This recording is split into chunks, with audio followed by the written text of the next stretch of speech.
Hi friends, welcome to నా social class. Friends, already మనం fundamental rights అనేవి start చేసాం.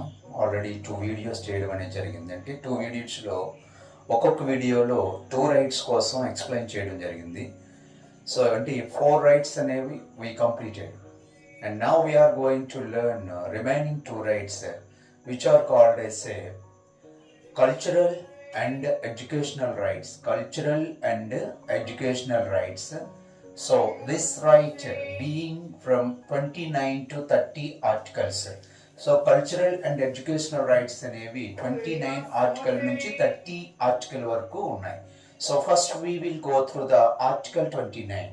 So cultural and education right అంటే ఏంటి సార్ అంటే భారతదేశంలో నివసిస్తున్నటువంటి ప్రతి సిటిజన్ యొక్క సంస్కృతిని అదేవిధంగా విద్యని ఇచ్చే హక్కు అని చెప్పొచ్చు మనం. So according to this right we're getting the right to culture, right to education also. So cultural and educational రైట్స్లో మనకి ఇక్కడ 2 ఆర్టికల్స్ ఉన్నాయి.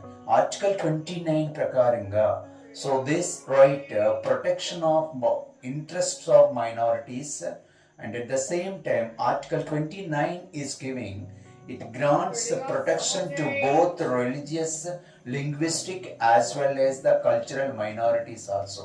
అంటే ఈ ఆర్టికల్ ప్రకారంగా ఆర్టికల్ 29 ప్రకారంగా మతపరమైనటువంటి స్వేచ్ఛ అనేది ఉంది. అదేవిధంగా సాంస్కృతిక సో కల్చరల్ అండ్ లింగ్విస్టిక్ అంటే భాషాపరమైనటువంటి హక్కు, మతపరమైనటువంటి హక్కు, అదేవిధంగా కల్చరల్ ఫర్ ద మైనారిటీస్ అంటే ఎవరి సంస్కృతి సాంప్రదాయాలను పరిరక్షిస్తుందండి అంటే మైనారిటీస్ అంటే ఇక్కడ మనకి మన హిందూ దేశంలో except Hindu religion remaining all the religion peoples are called as a minorities. Remaining religious people ఎవరండి? Like Muslims, Christians, Jains, okay అండి, Sikhs etcetera all these religions. Okay, ఈ ప్రజల యొక్క కల్చర్ని ప్రొటెక్ట్ చేసే రైట్ అని చెప్పొచ్చు, భాషలను ప్రొటెక్ట్ చేసే రైట్ అని చెప్పొచ్చు, మతాలను ప్రొటెక్ట్ చేసే రైట్ అని చెప్పొచ్చు. So article 29 is giving it protection of interest of minorities. ఎవరండి minorities? Remaining Christians, Muslims, Jains, Sikhs, all these religion people only except Hindus. And next one, article 30, it is giving right to minorities to establish and administer అంటే స్థాపించవచ్చు, అదేవిధంగా వాటిని వాళ్ళే ruling చేయొచ్చు. ఏంటి sir అవి? Educational institutions అంటే విద్యాపరమైనటువంటి సంస్థలని ప్రతి సిటిజన్ కూడా అంటే remaining religion people also can establish their educational institutions according to article 30. Okay అండి. సో ఇక్కడ కల్చరల్ అండ్ ఎడ్యుకేషనల్ రైట్ ప్రకారంగా ఆర్టికల్ 30 ఏమిస్తుంది సార్ అంటే ప్రతి ఇండియన్ సిటిజన్ కి irrespective of religion so they can establish and administrate their educational institutions. వాళ్ళ విద్యా సంస్థలను వాళ్ళే రూల్ చేసుకోవచ్చు. నెక్స్ట్ అయితే దీనికి 1978 according to 44th amendment to protect the right of minorities in this record. Okay అండి. సో మన ఇండియన్ కాన్స్టిట్యూషన్ లో we amended one of that which was called as a 44th amendment.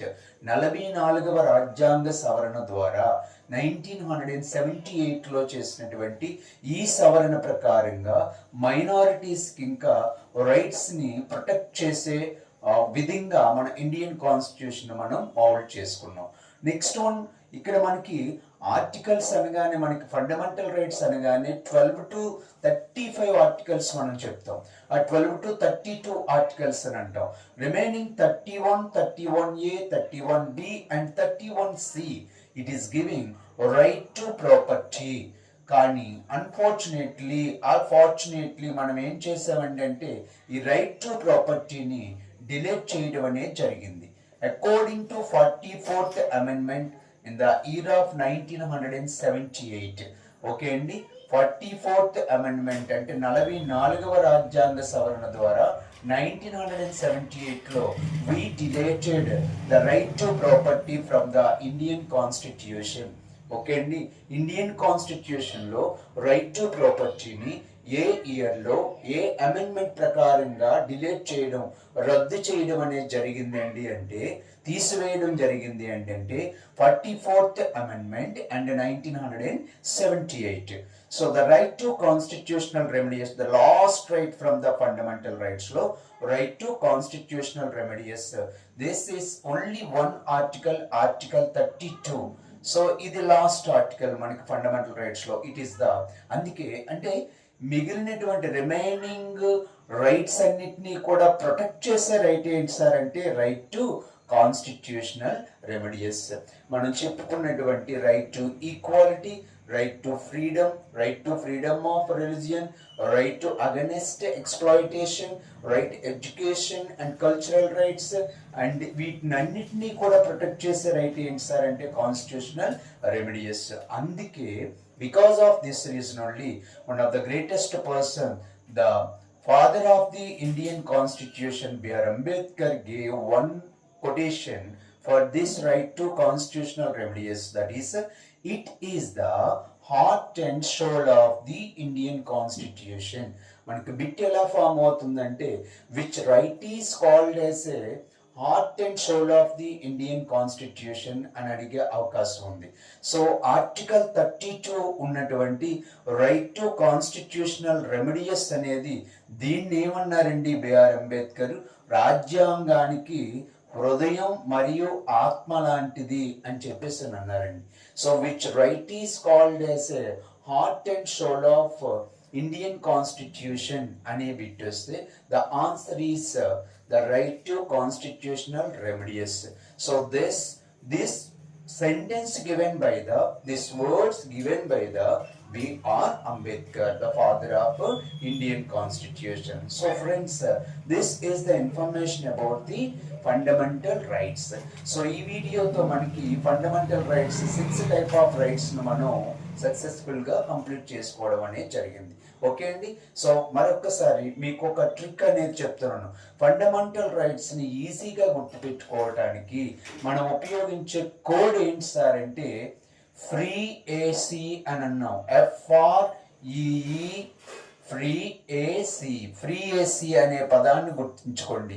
F for right to freedom, R for right to religious freedom, E for right to educational and cultural right, and E for right to, so A for right to against exploitation, C for right to constitutional remedies, and E for right to, so educational and cultural right, and E for right to equality. Once again I am telling, free AC లో F అంటే right to freedom, R అంటే right to religious freedom, E అంటే right to educational and cultural right, ఇంకొక E ఏంటి sir అంటే so right to equality, A for right to against exploitation, C for right to constitutional remedies. ఇక్కడ మనకి 6 rights ని కూడా మనం ఒక కోడ్ రూపంలో క్రియేట్ చేసాం. ఆ కోడ్ ఏంటంటే one word, free AC. Okay అండి, FREE నెక్స్ట్ ఏసీ, ఫ్రీ ఏసీలో ఇక్కడ మనకి 6 టైప్ ఆఫ్ రైట్స్, 1 2 3 4 5 6. ఎందుకండి one right dilated because of the, so socialism అనే పదాన్ని ఎప్పుడైతే తీసుకున్నామో మనం 42nd అమెండ్మెంట్ ప్రకారంగా సెక్యులర్ సోషలిస్ట్ అనే పదాలని మన రాజ్యాంగంలోకి తీసుకున్న తర్వాత మనం 1978లో 44th అమెండ్మెంట్ అనేది చేసుకొని దేన్ని డిలీట్ చేసాం సార్ అంటే రైట్ టు ప్రాపర్టీ, ఆస్తి హక్కు అనే దాన్ని మనం రాజ్యాంగంలో నుంచి డిలీట్ చేయడం అనేది జరిగింది. ఓకే ఫ్రెండ్స్, సో నెక్స్ట్ మరొక కొత్త టాపిక్తో మనం మళ్ళా కలుద్దాం. Okay, thank you so much.